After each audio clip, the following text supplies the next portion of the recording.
so much in this parsha. Parsha's bow. It's really the parsha which is the formative experience of the Jewish people. Yetzias Mitzrayim, everything associated with it, abundance of mitzvahs to commemorate Yetzias Mitzrayim. Let's focus a little bit on the Korban Pesach. And the Korban Pesach, we assume, is a commemoration of the Yetzias Mitzrayim. The various parts of the observance correspond to aspects of the Exodus.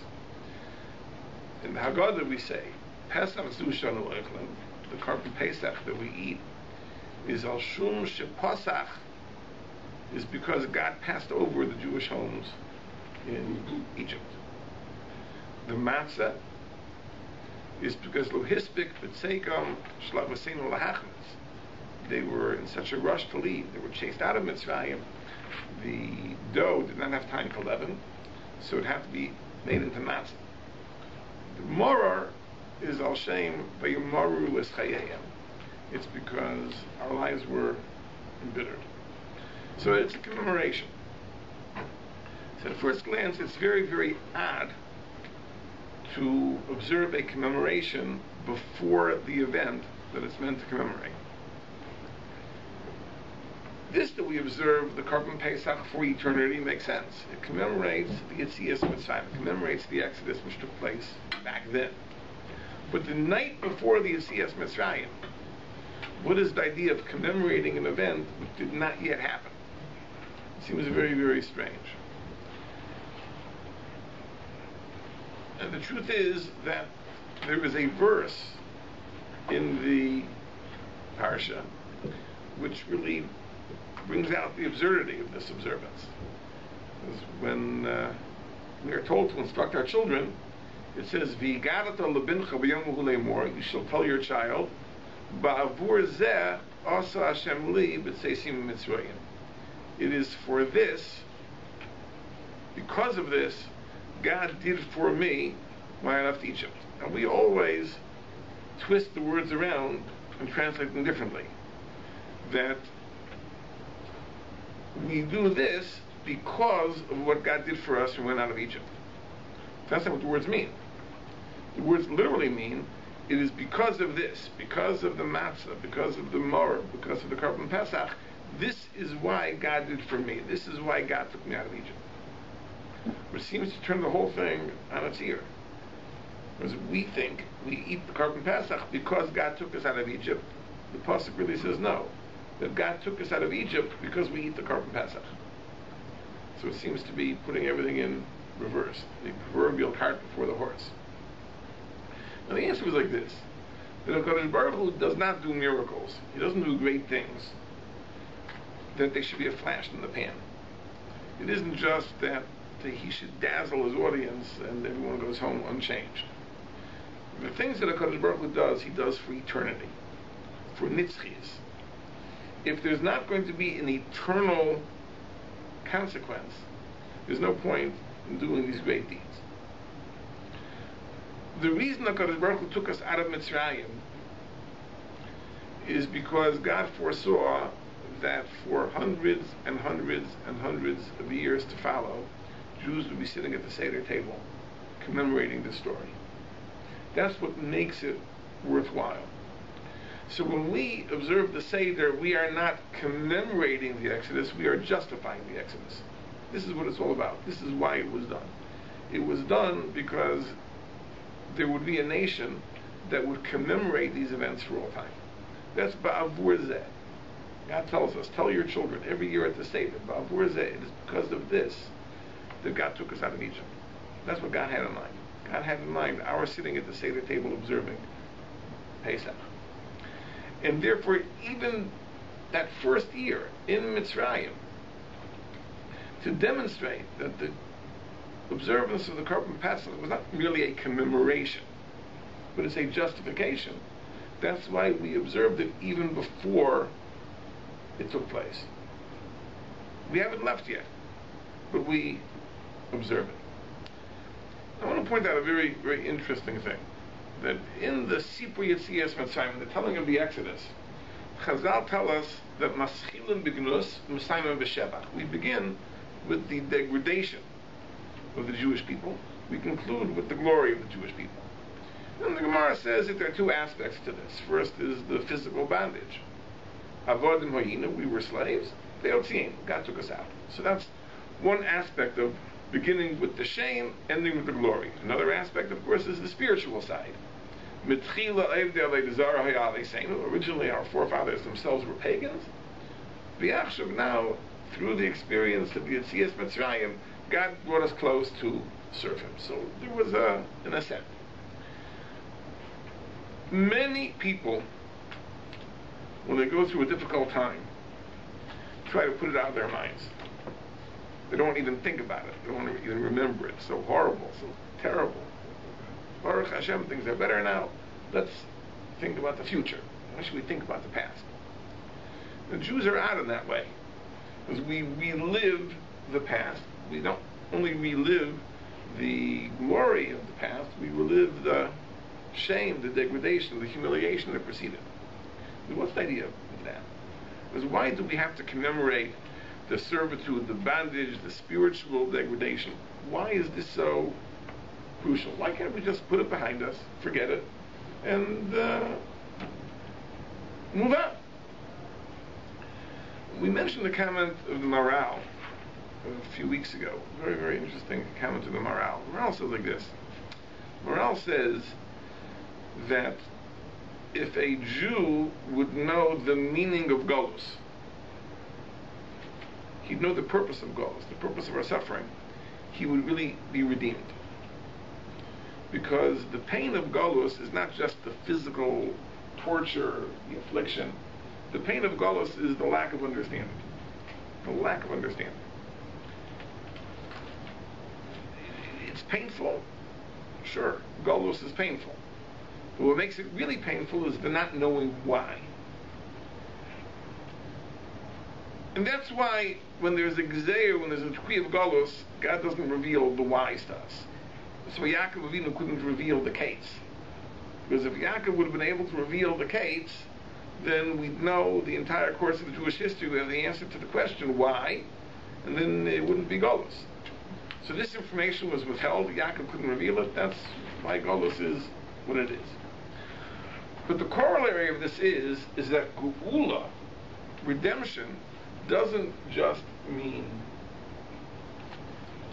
putting the past behind us and living a happy life from this point onward. True redemption, true Geula, means reconciliation with the past. I understand the past. It makes sense to me.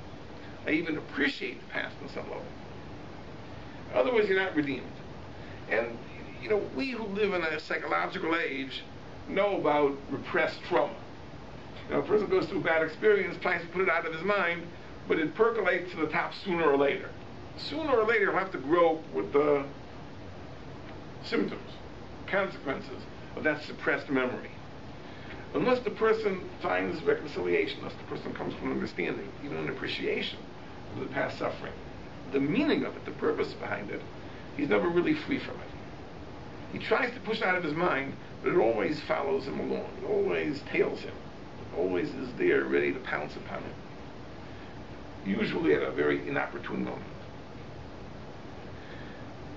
That's what it's all about. The Seder night, the Korban Pesach, is not only about the glory of Klal Yisrael, the redemption, the wonderful miracles. It's also about finding meaning in the sufferings of Golus Mitzrayim. It's only through finding the meaning and the purpose and understanding that we are truly redeemed. And that's why the commemorations don't only revolve around the miracles. We also recall and recount the sufferings and try to find the meaning of those sufferings. It's a very important element of the Seder. If we wouldn't have that, we wouldn't be truly redeemed. So let's think about it for a second. Right? What is the meaning? What is the purpose? What did we gain? What did we achieve through the suffering in Mitzrayim? I think the answer is really twofold. Number one, Now, our commitment to social justice is rooted in our experience of Yetzias Mitzrayim. With our care and concern for the oppressed, for the people that are less fortunate than we are, really is because we understand what it means to be persecuted, what it means to be tormented. The pasuk says, "Ve'ahavtem es hager," you should love the stranger. Higer misav eretz Mitzrayim. You were strangers in Eretz Mitzrayim. You know the heart of the stranger. You know what it means to be a stranger. So therefore, you have to have compassion on the stranger. This is in contrast to other groups. Other groups take a different position. They say like this. They say, we suffered. We were oppressed. Now it's our turn. The way we were oppressed, we'll oppress others. We'll torment others. But never the Jewish attitude. The Jewish attitude is not, okay, now it's our turn. The Jewish attitude is, we know what it's like to suffer, so therefore we're going to make a commitment not to cause anyone else to suffer. So everything we do, our charity and our kindness and our concern for the less fortunate, all is related to Yetzias Mitzrayim. And the truth is that every liberal movement, some of them worthy and some of them misguided, but every liberal movement has Jews behind it. Now, there always are Jews who are worried about the oppressed and downtrodden. And if you go back to the history of the civil rights movement in America, there were Jews behind it. And by the way, the metaphors of Yetzias Mitzrayim were constantly used in the rhetoric of the civil rights movement. Martin Luther King would often speak about see himself as Moses and would say that I stand on the mountain, I'm not going to see the promised land, but he sees it from afar. In fact, that was the case. But this is, I think, a very, very important aspect of our experience in Israel. Our care, our concern, and Jews are extremely charitable, and they are exceptionally compassionate. Chazal tell us that Jews are by nature Rachmanim and Goim Lechasadim. They are kind and they are generous. They're also Baishanim, they're also bashful, which is an interesting thing. Many people don't associate that with Jews. That's a discussion for another time. But it says they're Baishanim and they're Goim Lechasadim. They are merciful and they're generous. Now these two do not go hand in hand. There are people that are compassionate and not generous. There are people who are generous but not compassionate. Liberal governments are compassionate, but their supporters are not personally generous. Because you don't find that people that believe that government should support the people and provide welfare are personally willing to open their pockets. You know, the studies show, statistics show, that conservative people that consider themselves conservative in their politics are generally more generous and give more to charity than people that consider themselves liberals. Because liberals say, listen, we're compassionate, but this is the job of government. This is what government should do. This is not what I as an individual should do. Now the conservatives who don't see this as an appropriate role for government, they say, well, if government isn't going to do it, who's going to do it? We have to be personally charitable. Well, it's a fact. It's an established fact. So you can be compassionate, you can have a bleeding heart, but you're not going lechasad, you're not generous. And of course there are people that are generous, but not particularly compassionate. We all had the experience of someone who was very gruff in his giving out money. He gives out money, but not without making you know that you're not a worthy recipient. To be both a Rachman and a Gomel Chesed, to be a person who is compassionate and generous at the same time, that's a unique mixture, and that Chazal say characterizes the Jewish people. They're Rachmanim, they're compassionate, and they're Gomel Chesed. And that all comes from our own bitter experience of Mitzrayim. It was a formative experience for the nation and implanted within us certain traits. I think the second thing... These weren't traits of the Abbas? They may have been traits of the Abbas, but I think that the extent to which they were really pressed upon the people to the extent that they can be expected of us, really is from the experience of Mitzrayim. And the second, I believe, factor which we acquired in Mitzrayim is the idea of faith. The idea of faith, of bitachon. The Ramban writes that the relationship of bitachon to emunah, of trust in God to theological belief, is like the relationship of the fruit to a tree. If you see a fruit, you know that it grew on a tree. If you see a tree, it might not bear fruit. It could be a tree that is a shade tree, doesn't provide fruit. Emunah, theological belief, is the tree. Practical trust in God, bitachon, is the fruit. And it doesn't necessarily follow just because you have certain theological beliefs about God that you feel you can count on Him. There are all sorts of reasons to argue that, yet God is all omnipotent, omniscient, perfectly virtuous, and yet I can't count on Him. Maybe it's a personal failing because of my own sins. Jews are not only balei emunah, they're not only maiminim, they're also balei bitachon. They are people who place their trust in God. As we say in the money, in God we trust. American money. Everyone else pays cash. In God we trust.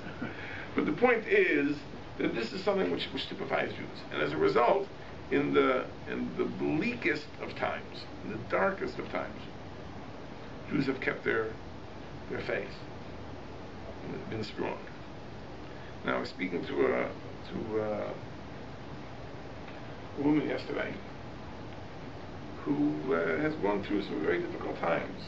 She lost her husband a number of years ago, a very fine man I knew, and her children had a very hard time adjusting to that, and very, very, very, very, very difficult. And she told me that everybody wonders how is she able to keep her faith in light of all the experiences she's had. And she doesn't have a good answer to the question herself. But I think she feels that it's not even a legitimate question, because this is what a Jew is.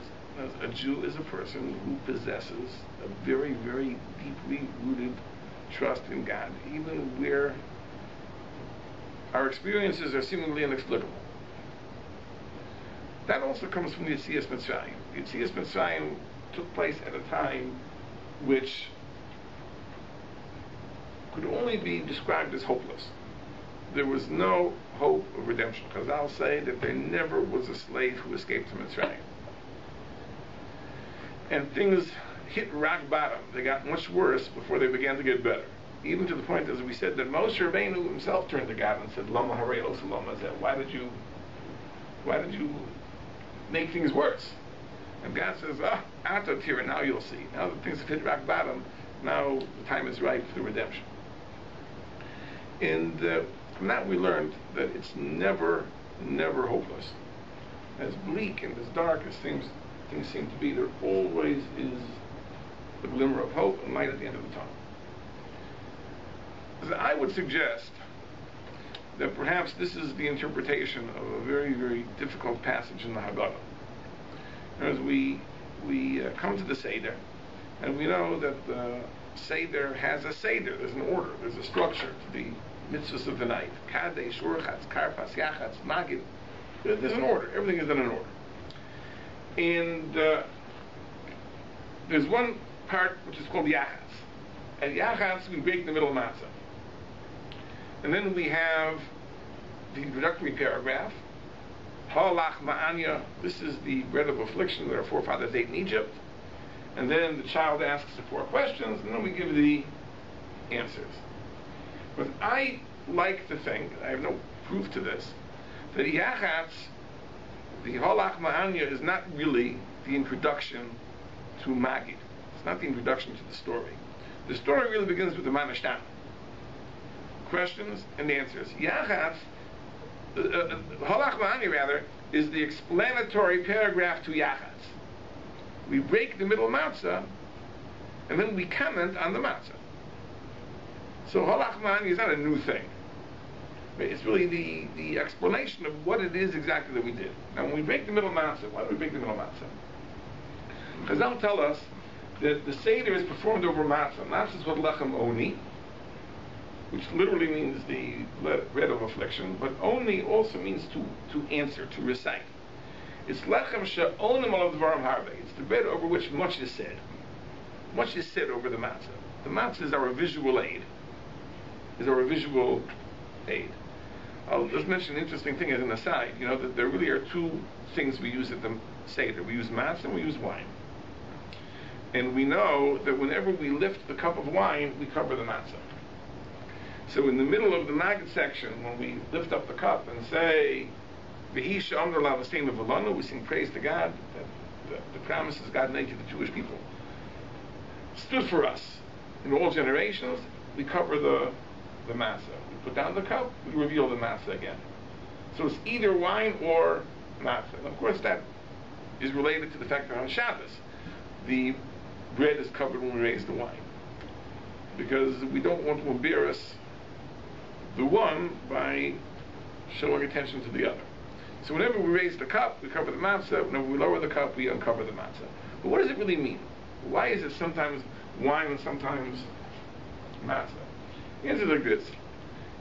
Bread, in the metaphor of Chazal, bread is related to intellectual pursuits. The Gemara says a surprising thing. The Gemara says, Ein hatinek korei abba at sheyitem tam dagan. A child cannot speak, can't even say abba, which is the child's first word, until he has eaten grain. Grain is symbolic of intellectual achievement. The Gemara says that there is an opinion that the Eitz Hadas was chita, that the Eitz Hadas was wheat. So that makes sense. Wine is symbolic of the emotion. It's symbolic of the emotion. The regesh. Wine, of course, is the fuel of the emotion. Right? We drink wine and we burst into song. So the cool, calculating intellect is symbolized by bread. The warm, emotional heart is symbolized by wine. It's very interesting. We have at the Seder, we have 3 matzahs and 4 cups of wine.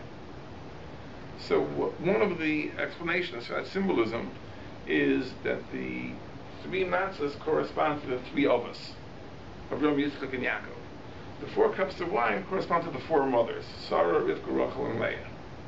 So why is it that matzah corresponds to the avos and wine corresponds to the imahos, to the mothers? Well, the answer is very simple. What do we get from our fathers? What do we get from our mothers? In the Jewish home, what does each parent transmit? The father transmits book learning. Like fathers learn with their children, they teach their children, they instruct their children. It's intellectual. It says, who transmits the spirit of Judaism? Who transmits the warmth? Who transmits the feelings? That's what mothers do. In the way they sing to their children, and the way they tend to their children, and the way they make the home. That's the role mothers play. So the role of the fathers corresponds to bread, and the role of the mothers corresponds to wine. Therefore, the 3 matzahs correspond to the 3 avos, 3 fathers, and the 4 cups of wine correspond to the 4 mothers. But this is the idea. So we break the middle matzah because this is lechem she'onim alav dvarim harbe. There's a lot that's going to be said over the matzah. The matzah is our visual aid for the evening. Whenever we are talking and teaching and instructing and informing, it's always with the matzah uncovered. Now, the significance of the matzah, though, is that it's the bread of affliction. And the Gemara says, the Darchei shel ani b'prusa. So we have a poor man to have a broken loaf. A poor man never allows himself the luxury of a whole loaf. If he stumbles across a whole loaf, he breaks it in 2, stashes half away for a rainy day, and only allows himself the luxury of eating 1/2. So as we prepare this visual aid of lechem oni, the bread over which we recite, we make it the bread of affliction, and we break it in half. We stash half away for the afikoman, and the other half is the vehicle for the recitation of the story. So after we've prepared it, we have to explain it. We have to explain the symbolism. So we say, Halach Ma'anya, this is the bread of affliction which our forefathers ate in Egypt. Now it's very interesting that there are different nuschos, there are different versions of the text in the Haggadah. Some versions say, Kiha Lach Ma'anya, like this, so was the bread of affliction in Egypt. Some say, Ha Kilach Ma'anya, this is like the bread of affliction. Meaning that this is obviously not the bread of affliction. This was not baked in Egypt. This wasn't eaten in Egypt. This is baked in 21st century North America. So it really resembles the bread of affliction. But that's not the version, neither of those versions. Kil halachma or ha kilachma, these aren't the accepted versions. The accepted version is ha lachma anya. This is the bread of affliction. In other words, it's not just that it resembles it, this is it. We place ourselves in the experience of Mitzrayim, and this is the actual bread of affliction. It's not symbolic, this is the lachma anya itself. Their forefathers ate in Egypt. And of course, that's important, because at the Seder, we're not just commemorating, we are reliving, and therefore we see ourselves as slaves. This is the bread of affliction itself. But then the paragraph says two odd things. First, there is this odd invitation that we extend, called Dich v'nyesi v'yechad. But everyone who is hungry, come and eat. Called Distrech, whoever is in need, yesi v'yifsach. Let him come and celebrate the Pesach. Now, this is not a genuine invitation. If it was a real invitation, then it would have been made before Kiddush. It would have been made before we came home from Shul. And probably, if we've done our duty, we have been sensitive to people's needs, and we have invited people to the Seder that otherwise wouldn't have had. But what is the idea at this point? We've already started, and we say that whoever's hungry should come. It's not so much an invitation, but it's a hope. Like, if there's anybody hungry out there, halavai, if only he would come to our Seder. Whereas, think about it. Imagine what would happen if you're sitting at the Seder, and you've just reached this point. You said, Halach ma'anya, this is the bread of affliction which our forefathers ate. And all of a sudden there's a knock at the door. And you suspect, it might be a poor man at the door. So even if the entire year you are inclined to saying, quick, let's hide, they shouldn't think anybody's home, right? But that night, you'd open the door to that person. If you take it seriously, if you really think about everything Pesach is all about, you're certainly going to open your door to that person. And then we end that paragraph with a prayer. And we say, Hashata Hacha, this year we're here. L'shana haba ba'arad Yisrael. Next year may we be in Eretz Yisrael. Hashata Avdi, this year we're enslaved. L'shana haba b'nei chayra. Next year may we be free. Now, of course, to us it's an anachronism, but the reality is, if you think back at the places where the Seder was observed over the centuries, now these words had much more poignance. Now, the Seder was observed in various ways, in concentration camps and in ghettos and under the worst possible situations. And when they said that this year we're here, next year may we be in Eretz Yisrael, this year we are enslaved, next year may we be free, it really meant something. It really was heartfelt.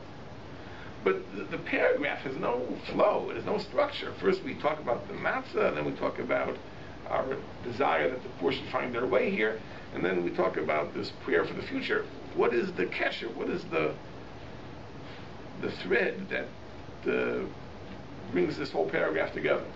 I think this is exactly as we explained. Because when we say this is the bread of affliction, this is the bread of affliction, what we're doing is we are reliving our past, and we are reliving our past because we cherish it, we value it. We understand there's something to be gained from it, there's something to be learned from it, there's something to be appreciative of. We wouldn't be what we are had we not gone through that formative experience. Otherwise, we would just push it out of our memories. We wouldn't, not even thinking about it. if we are willing to take the piece of matzah and say, this is the bread of affliction, this is the matzah that we ate in Mitzrayim, that means we're reconciling ourselves to it. We appreciate it, we understand it. Why do we understand it? Answer number one, is because it's the basis of our commitment to the less fortunate. And therefore we say, right after that, if there is any poor person in the world, any needy person in the world, let him find his way to our door tonight. That's how deeply we feel about this. And I'm reminded, every year we have applicants, boys apply to come to the Yeshiva. So we make them write an essay as part of the application. So for many years the essay was asking them what their goals are in life. Now it's a little different, but that was the essay question. What do they want to accomplish now? What are their goals?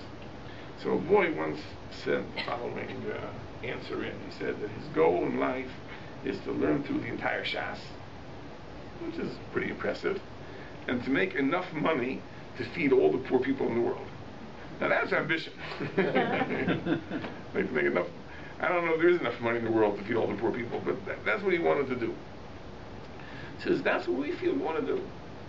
But it bothers us that there are people that are less fortunate, people that don't have, people in trouble. So we say, Halavai, these people should all find their way to our front door tonight. Why do we feel that way? We feel that way because of what we went through in Mitzrayim. And then finally, as we said, the second lesson we learned is the lesson of hope. And that's why, wherever we observe the Seder, it always is a prayer for the future. That this year we are here, next year may we be in Eretz Yisrael. This is where we are enslaved, next year may we be free. And again, I just would say that for us in the 21st century in Canada, we don't feel particularly enslaved, and we don't feel particularly lacking anything here in Canada. That's really a problem. Baruch Hashem, we're not enslaved, but there is a lot missing. There is a lot that we don't have, that we could have in Eretz Yisrael. But I think it's important to remember one thing, that there are many, many, many Jews, the first night of Pesach, who aren't sitting at the Seder, not for lack of means. Not because they lack food, not because they lack money. There are people that are sitting at a Seder because they have no inkling, not a clue as to the meaning of Pesach, the importance of Pesach, the value of Pesach, the value of Torah, religion, mitzvahs. Nothing, not a clue. I mean, I've said it many times, but I once had an experience that many, many years ago there was an exhibit of artifacts from the city of Prague, Jewish Prague, and there was a tour of various museums in the United States, and one of the museums where the tour came was the Wadsworth Athenaeum, a very fine museum in Hartford, Connecticut, where I'm from. And I was visiting my parents. I was married, but I was visiting, and I figured I would take some time off to go see this exhibit, because it wasn't where I lived, but it was here, so I had to take advantage of the opportunity. So it was a very interesting exhibit. And there were some unusual things. You know, the great Rav of Prague, native Yehuda, Cheskalando, in the 1700s. There was a manuscript of his that was very interesting for a person who studies Talmud. But there were many things that were common. There was a reconstruction of a little shul behind glass. So what was it? It was an Aron Kodesh, looked very much like this, with a velvet parayches that was very dusty, and some old decrepit benches, and some tattered sidurim, and like a rundown shul that we've all seen. So, you know, it wasn't particularly interesting. I mean, I've seen many of them, not behind glass, but it was there. And on the bima there was an open Sefer Torah.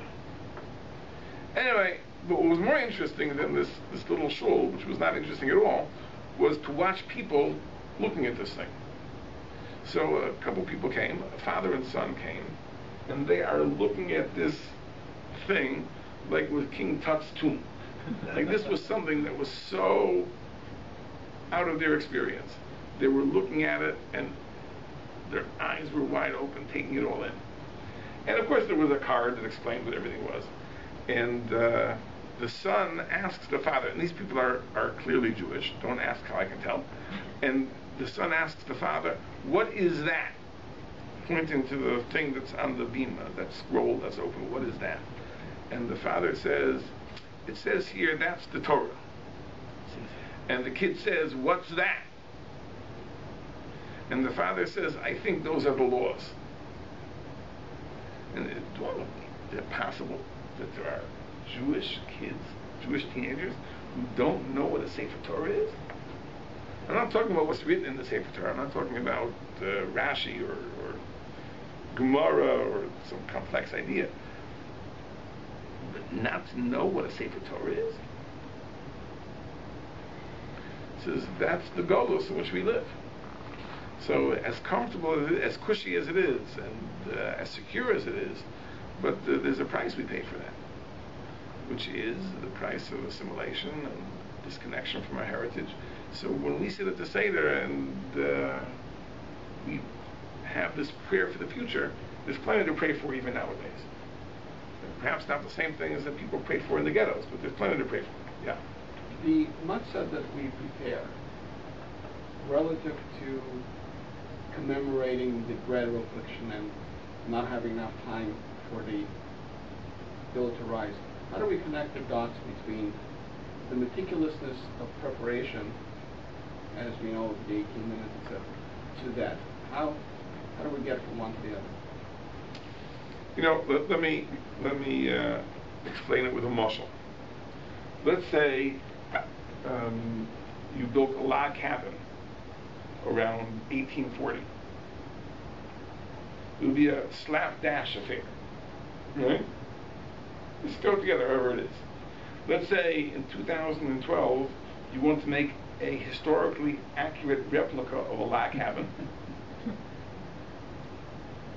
It won't be a slapdash affair. You'll have to exercise meticulous attention to detail to make sure it's historically accurate, right? That's exactly what we're talking about.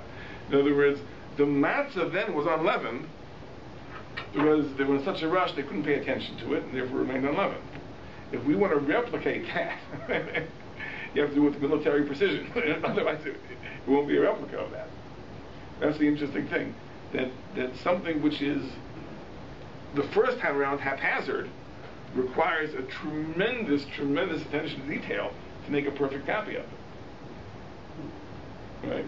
That's why our matzah is so expensive. Right? The matzah then was just slapdash. Our matzah has to really be made with very careful precision. Otherwise, it won't be a replica of that matzah. But this is what the whole Lachmanya is all about. The whole Lachmanya is we're cherishing, we're valuing the enslavement by pointing out what we gain from it. And that means that we value the experience of having been enslaved. It's not just a bitter memory that we have to push out of our minds. We actually cherish the experience because we understand it made us what we are. I'd like to share with you a thought which I'm sure I've said before, but I think it's a important thing to say. You know, in this Haggadah, in this PARSHA rather, we have 3 of the 4 children. The children were meant to instruct about the Seder. The 4th child is in PARSHA's Vaschana. That's the Ben Chacham, the wise son. But the other 3 are in this week's PARSHA. And there is a very curious thing that if you look in the Torah and you look in the Haggadah, you see different answers. The Torah gives us one answer to give the child. The Haggadah gives us a different answer. So, for example, we'll talk about the Ben Chacham. He comes with a wise question. He says, "Ma ha'edais ve'achukim v'amishpatim asher tziva Hashem Elokeinu eschem." What are the various laws that God has commanded? It's a wise question because he identifies different categories of laws. There are laws that are edais. There are laws that are testimonies. They testify to historical events in Jewish history. There are laws that are chukim. There are statutes whose reasons we can't understand. There are mishpatim, there are regulations that define relationships between and among people. If he understands that there are categories and he can place mitzvahs in categories, he's on the ball. So, what's the answer to that question? So, if you look in PARSHA Shemos, where it's written, it says you should tell that child, Avodim hoyinu lefaro b'Mitzrayim. Tell him we were slaves to Pharaoh in Egypt, and God took us out of there b'yad chazaka, and He brought us to Eretz Yisrael, and He gave us the Torah, and He gave us mitzvahs, and it's for our benefit to do the mitzvahs. Very nice inspirational material. Comes the Haggadah, and the Haggadah says, what do you tell the child? Tell him all the laws of Pesach. Even to the very last halacha, which is Ein Maftir and Achar Pesach Afikoman, that after the Korban Pesach, or after the matzah, which we eat for the Afikoman, there's no dessert, which is the last halacha. You don't eat anything after the Seder. So it's bizarre. The Torah gives us the answer to give to the Chacham. Why does the Haggadah give us a different answer? So the Malbim points out a clue. That the key word in the Haggadah is the word va'af, also. So the author of the Haggadah isn't giving a different answer. The author of the Haggadah is adding. He's saying, of course you tell him what the Torah says. And the author of the Haggadah presumes, at his own peril, that we have all the familiarity with the text of the Torah, so we all know what the Torah says, but also tell him the laws of Pesach. Okay, so it's two things. First, we give them the background, Avodim Hoyinu, and then we tell them the laws of Pesach. But at first glance, it's odd. It seems that the Haggadah's answer is more germane than the Torah's answer. Because what was the child's question? The question was, what are the laws? What are the laws? What are the Eidos? What are the Chukim? What are the Mishpatim? What are the laws? So the author of the Haggadah speaks to the point. Tell them the laws. Right? The Torah seems not to the point. The Torah says, tell them that we were slaves, and God took us out, and He gave us the Torah, and He brought us to Eretz Yisrael. Those aren't the laws. The Torah is saying something very, very important. And this is a very, very important lesson in chinuch, in education of children. We all, in the process of educating our children, take certain things for granted. We all assume that there are certain things they've already picked up, things they know. When a child goes to a school, the school makes assumptions. I run a high school, so by the time a boy comes to grade 9, we assume certain things. We assume he can read Hebrew. Usually that's the case. Sometimes it's not. Because we assume he has a basic appreciation of the fundamentals of Judaism. Usually it's true, sometimes it's not. So we have to be very, very wary, we have to be very careful. What we take for granted, what we assume, and what we have no right to assume. So a child comes and says, I want to know the laws.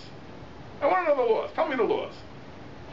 So we think, this is a boy who undoubtedly appreciates the importance of mitzvahs, the importance of Torah, the value of the laws.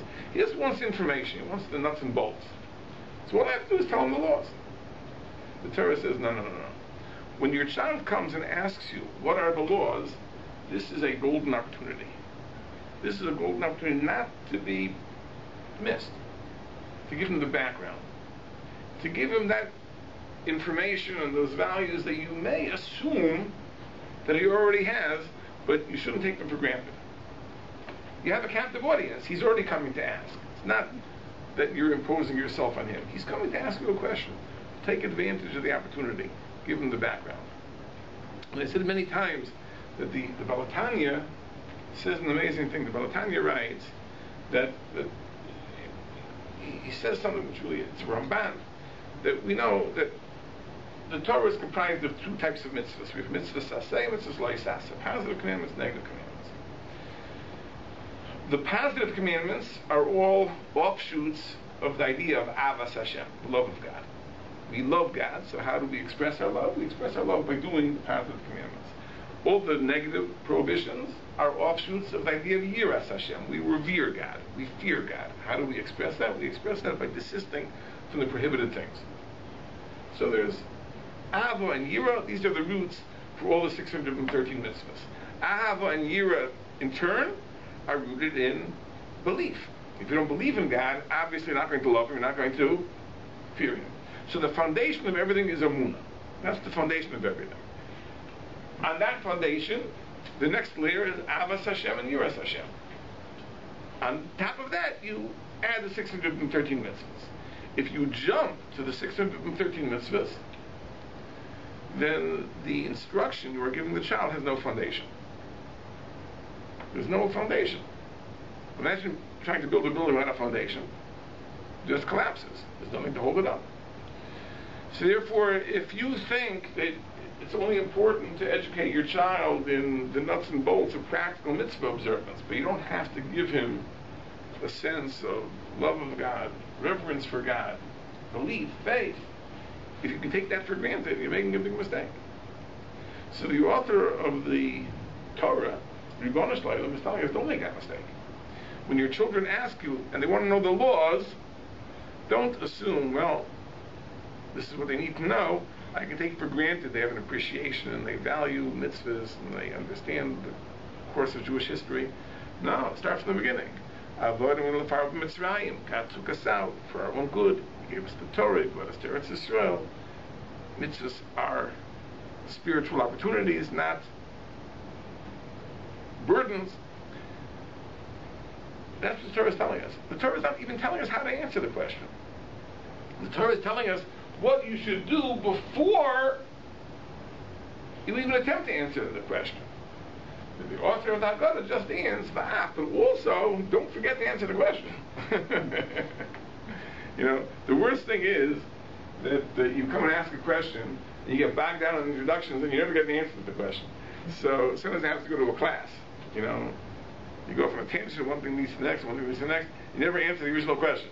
So the author of the Haggadah is saying va'af. Of course, you give the introduction, but also tell him the laws. That's what he asked.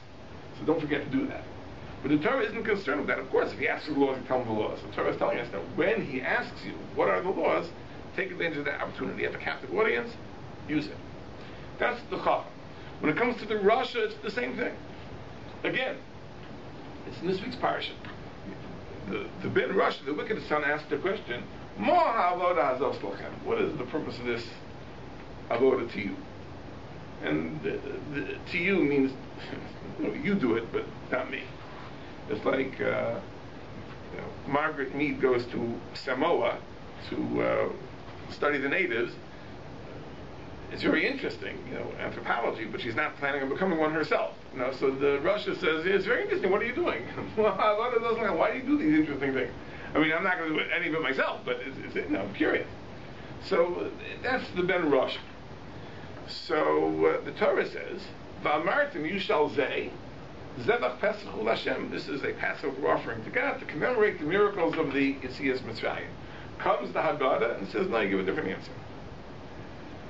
Haki Ashina, you should dull his teeth. Doesn't mean to hit him in the teeth. It's spelled differently. Hey, Kuf means you should blunt his teeth. He gave a biting critique. You have to take some sandpaper and kind of dull his teeth. And tell him, this is what God did for me, but not for him. If he would have been there, he wouldn't have been redeemed. Now, before we answer the question why the Torah puts it one way and the Haggadah puts it differently, let's understand what the Haggadah is saying generally. I mean, what kind of answer? I mean, if you want to just give a snappy answer to turn them off, that's very nice. Now, a person comes to you and says, what are you doing? And, okay, there's a little bit of disdain in his words. So what are you going to tell him? He says, if you would have been in Egypt, you'd still be there. You wouldn't have been redeemed. That hardly seems to be a message that's going to win him over. What's the point? But it's very interesting. If you notice very carefully, it doesn't say that li v'lo l'cha. This is what God did for me and not for you. If you would have been there, you wouldn't have been redeemed. It says li v'lo lo, me and not for him. If he would have been there, he wouldn't have been. Who's the he? Who's the he? I'm talking to you. Who's he? Who's this third party that I'm referring to? The answer is like this. We tell the boys like this. It says, in your instance, there was an unfortunate choice of words. You misphrased the question. You put it in a way which really is not nice. You said, I'm sure you didn't mean anything by that. In your case, it was a slip of the tongue. You didn't mean to exclude yourself. But I just want to tell you, you should know that if a person would have said what you said and meant it, that person wouldn't have been redeemed from Mitzrayim. Not you, God forbid. I'm talking about you.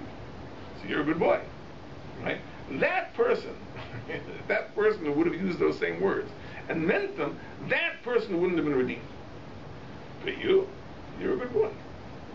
It's like the story I've told many times about Naftali Ravshitzer. That person, Chassidish Rebbe, a person once came to him and said, Rebbe, a friend sent me to ask you a question. I don't know what's the question. He says, he did a terrible Aveira, and he wants to know how to do tshuva. And he was embarrassed to come, so he sent me to ask you. So Naftali Ravshitzer figured it all out. There really was this guy, but he was too embarrassed to admit that it was him, so he said that a friend sent him. So he answered him and says, oh, it's a shame. He didn't have to send you. He could have come himself and said that a friend sent him. So it's the same thing. Now you tell the boy, we're not talking about you. He says, you didn't mean it. He says, if a person would have said what you said and meant it, that person would be, you're a good boy.